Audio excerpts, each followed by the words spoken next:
Coming up in this episode, if I did, obviously I don't want to break my hands, touch wood. Wow, that's okay, don't make me cry. Who are you trying to be? Human, abandoned a state of affairs. You guys know I love to give little tips and tricks to help you enjoy playing guitar.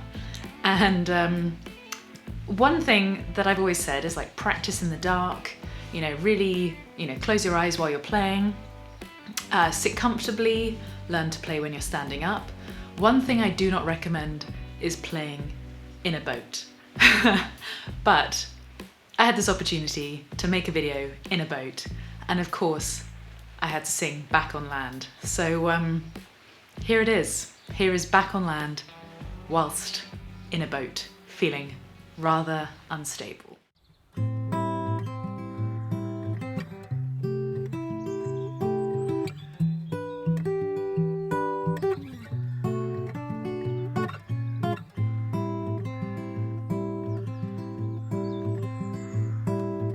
Out across the water, you chose to live alone. Keep yourself busy, you can't be caught by phone. Your mind entertains you, no friends to ever leave. Waves crash around you, no time to feel lonely. For who are you trying to be? Human, abandoned our state of affairs. The one thing we could agree on is our wake wouldn't grace the sand, but I heard you're back on land.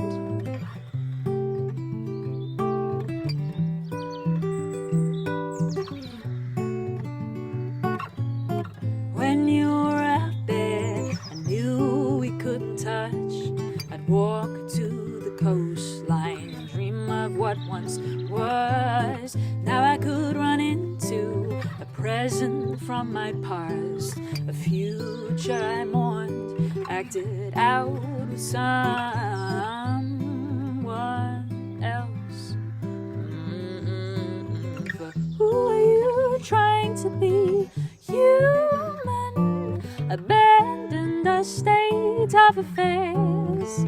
The one thing we could agree on is a wreck wouldn't grace the sand, but I heard you're back on land, and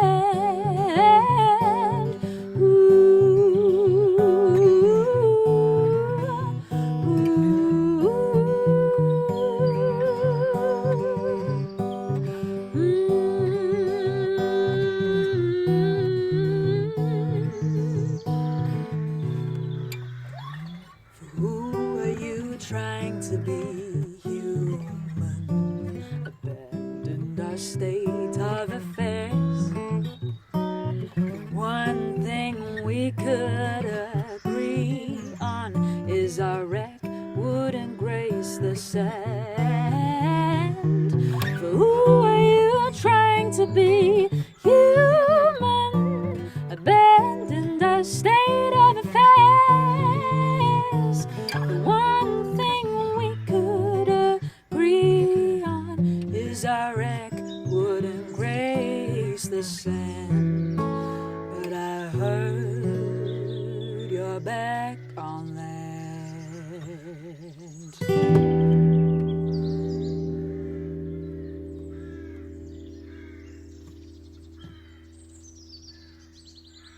Duetting with the crows.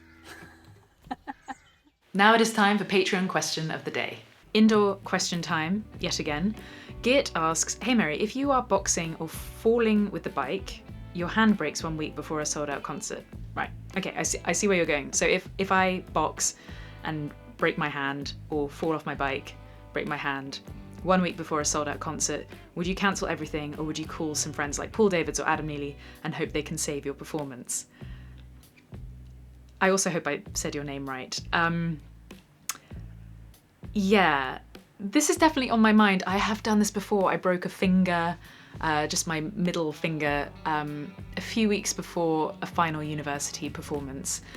Accidents happen, but I know I cycle and I know I box, so I definitely make it more likely for accidents to happen.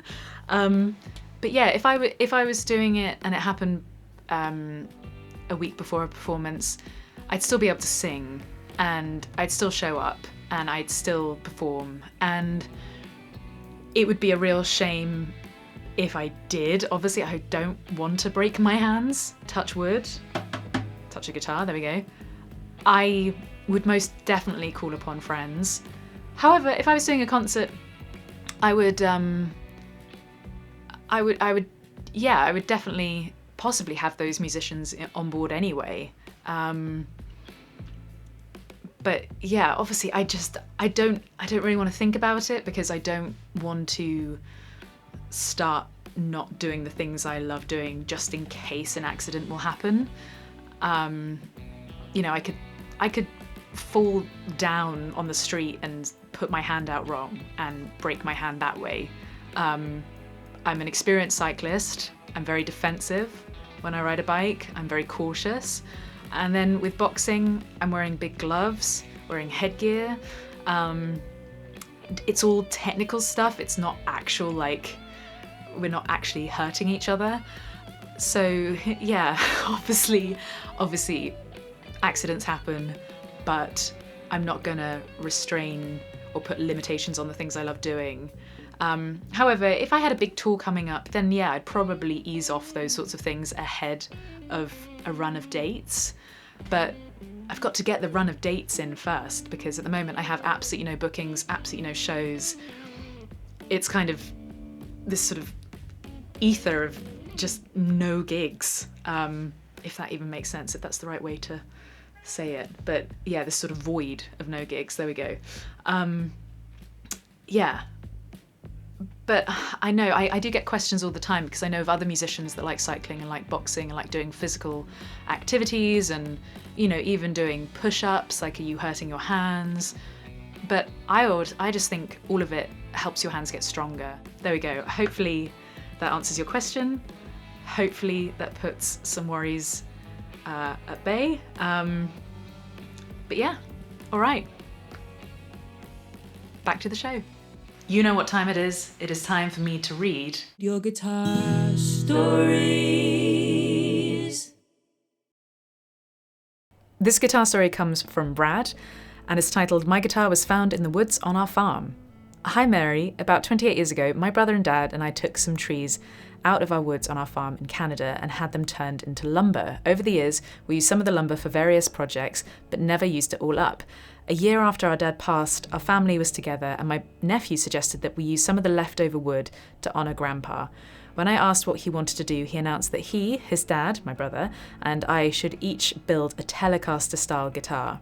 We are all guitar players, so we thought it was a great idea, and so we went down to the barn to see what was left in the woodpile. Although there was some cherry and maple, the nicest piece of wood was a nice chunk of walnut. Not your typical guitar wood, but a very nice piece, and we wouldn't have to laminate it. We purchased a template and set to work hand rooting and carving out the cavities of the body on each of our guitars. Getting together was not easy, as we all have busy schedules, so it was decided that we would hand build the bodies and buy warmoth necks to attach to them. We each used slightly different electronics.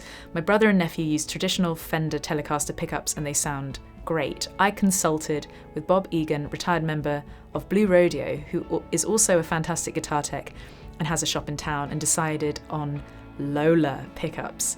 Good choice. I love the sound of them and I wired in a 5-position switch. My brother used a maple neck, while my nephew and I went for an ebony fretboard, since ebony and walnut apparently work together to transmit the sound. Okay, I didn't know that. When we started out, I told the guys that we will either have a fancy wall hanger or a nice guitar. Well, it turns out they're all fantastic to play and sound amazing. Using the warmoth neck is probably the secret to having them play so nice. Wow. To finish the project, we decided to call the guitars Farmcasters and have decals made up using a similar Fender font. To honour our dad, Grandpa, we have his signature underneath, Farmcaster. Okay, don't make me cry. My nephew was proud of his guitar and it was a great idea he had to use the wood from our woods to honour his grandpa. Attached are pictures of the guitars. One is back in the woods in front of our cabin and the other is in front of the stone silo near the old barn where we stored the wood. Thank you for the wonderful videos you produce and for your more than wonderful music. I hope we will get back to performing very soon. All the best to you, Brad. Brad, let's take a look. Oh my God. Wow, they look so slick and so beautiful. And then you all have, they're unified and how special. Oh my God. They look incredible. Wow. That's a really, really beautiful story. So thank you, Brad, for sharing that. And to anyone else that has these amazing guitar stories, like this is exactly why I read them out. There are so many heartwarming stories out there that just bring me so much joy and I hope bring you joy too. So check out the description below to see the details of how to submit your guitar story. We try and read every single one. Can't obviously read out every single one that gets sent, but these sorts of stories are just absolutely amazing. So thank you, Brad. And thanks to everyone that's ever sent in a guitar story. Here's to many more. I love ending these episodes on Patron of the Day, so I'm gonna generate a random number. 444. Who is 444? Brad Bailey, you are my Patron of the Day. Thank you so much for your support. To everyone else, thank you for watching. Please subscribe, give this video a thumbs up and comment below with your favourite moment. But also now enjoy the trailer to the 25-minute vlog that I've made, which is over on Nebula, of my time at Ditchling Cabin. A lot of fun ensued, but that sort of video, it just wouldn't work well on YouTube, so go and catch it on Nebula. But otherwise, I'll be seeing you very soon.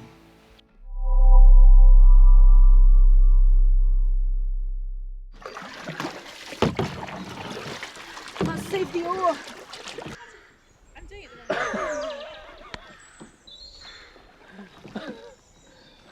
Stay tuned for more wholesome content. Okay, this is the cabin for the night. Look at this tub. Look at that view. Oh, milordy. 'Cause there's a church down the hill from me. There's a church up the hill from you. I'm Mary Spender, welcome to Tuesday Talks. Are you already in your shorts? And my shorts. Mark's on the hot tub. I haven't seen John in a while.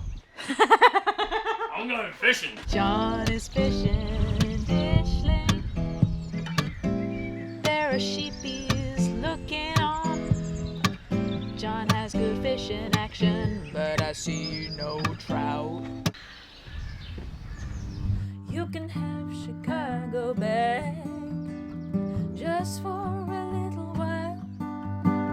Just for a little while. Just for a little while. You can have Chicago back just for.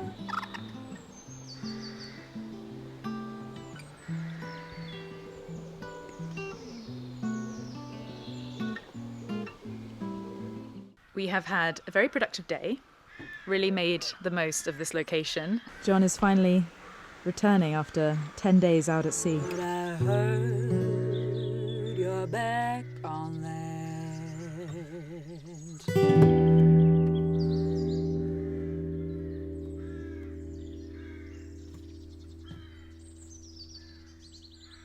Duetting with the crows.